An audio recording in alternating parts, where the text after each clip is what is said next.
Hungarian Prime Minister Viktor Orbán has launched a fierce verbal attack against Ukrainian President Volodymyr Zelenskyy, explicitly linking the ongoing conflict to a critical energy dispute over the Druzhba pipeline. The outburst occurred during a press conference in Budapest where Orbán condemned what he called the reckless destruction of energy infrastructure that he claims is vital for Hungary's economic security and the stability of Central Europe.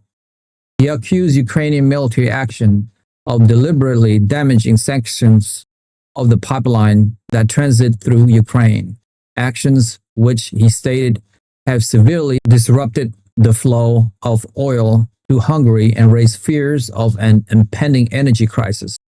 Orbán declared that Ukraine's leadership has shown a blatant disregard for the energy needs of its European neighbors, framing the pipeline's integrity as a separate issue from the broader war and a direct responsibility of the Ukrainian government.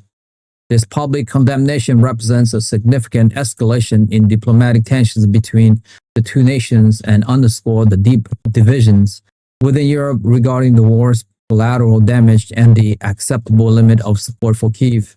The core of the dispute revolves around the condition of the Druzhba pipeline, a Soviet-era network that remains a crucial artery for supplying Russian oil to refineries in Hungary, Slovakia, and the Czech Republic.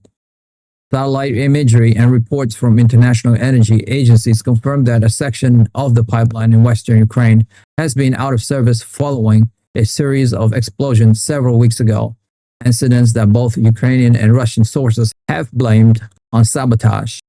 Orbán's government has repeatedly pressed Ukraine for a detailed explanation and a clear timeline for repairs, requests that Hungarian officials claim have been met with evasion and unfulfilled promise from Kyiv.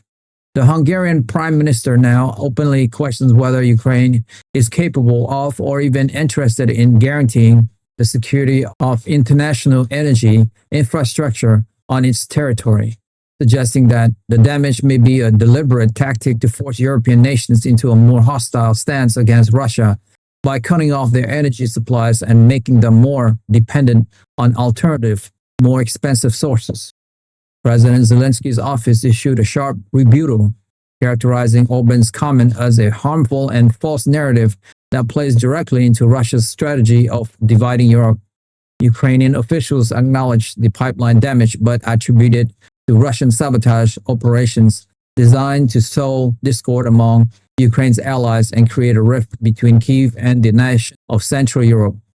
They reiterate that Ukraine is itself a victim of massive Russian attacks on its energy grid and critical infrastructure, and that expecting it to fully secure every kilometer of pipeline while under a full-scale invasion is unrealistic.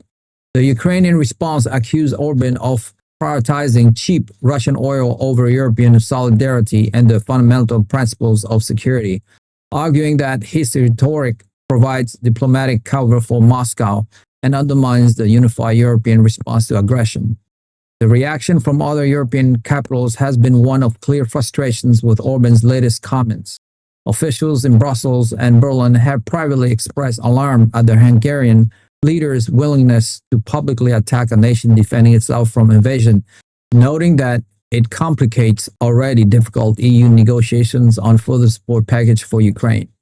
There is a growing sentiment that Orbán is using the pipeline issue as a pretext to advance his long-standing pro-Russia and anti-EU stance, leveraging a genuine infrastructure problem to pursue a broader political agenda that often aligns with Moscow's interests. The European Commission has offered to mediate technical discussion between Hungarian and Ukrainian energy ministers to address the repair and security of the pipeline, an offer that Budapest has so far wholly received.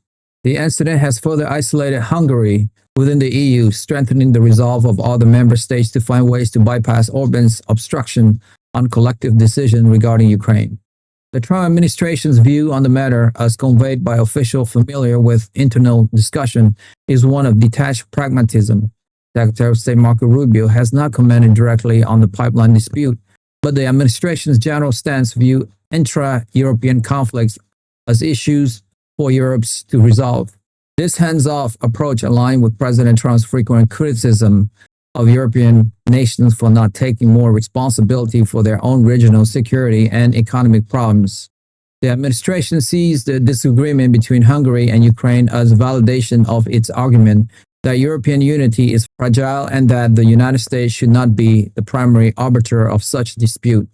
This perspective reinforced the White House's focus on brokering a direct US-Russia negotiation to end the war, believing that such a deal would automatically resolve ancillary issues like the Druzhba pipeline without the US needing to get involved in the complex and bitter arguments between European nations. That's all for me for today. If you liked the video presentation and you would like to follow for more, hit that subscribe and like button now, and we will continue to build this show for you. Thank you to all of you guys who have subscribed. It means a lot to me. Thank you so much. I will see you soon. Bye for now.